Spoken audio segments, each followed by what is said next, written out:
রোজ রোজ কি নাস্তা খাই কি টিফিনে দেই ভাবতে ভাবতে কপালে ভাত, তাহলে নো টেনশন।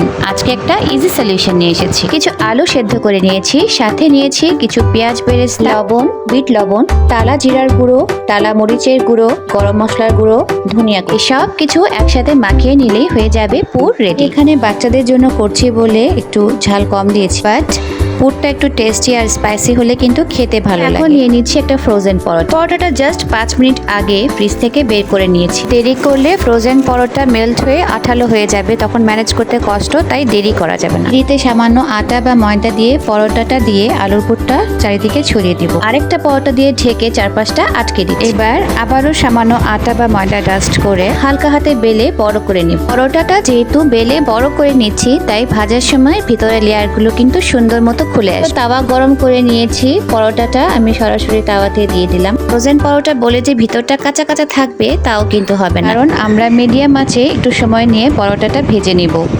প্রয়োজন হলে একটুখানি তেল বা ঘি দিয়ে দিব, তাতে করে পরোটাটা ক্রিস্পি হবে। এবার বাকি পরোটাগুলো আমি রেখে দিব একটু হালকা সেকে, যাতে করে নাস্তার আগে দিয়ে ভেজে গরম গরম আলু পরোটা খাওয়া যায়। তো হয়ে গেল না আরেকটা সলিউশন। গেস্ট আসলে বা কোনো ইমার্জেন্সিতে এভাবে করে পরোটা বানিয়ে একটু হালকা সেকে রেখে দিলে পরে ভেজে গরম গরম সার্ভ করা যাবে। আর এই তো হয়ে গেল আমাদের আজকে নাস্তা বা টিফিনের সলিউশন। এবার এটা বাচ্চাদের টিফিনে দিয়ে দিচ্ছি, সাথে প্রোটিন সোর্স হিসেবে দিব কিছু চিকেন বল। ব্যাস, টিফিন তো রেডি। তো এবার প্লেটটা সুন্দর করে সাজিয়ে 1 কাপ চা নিয়ে বসে গেলাম নাস্তা খেতে। আজকে আমি পরোটাটা খাচ্ছি ডিম দিয়ে, কিন্তু চাইলে রায়তা, সস, চাটনি বা অন্য কোনো তরকারি দিয়েও এটা খুব ভালো লাগে খেতে। আশা করি আমার ভিডিওটি ভালো লেগেছে। তো দেখা হবে ইনশাআল্লাহ নতুন ব্লগে। আল্লাহ হাফেজ।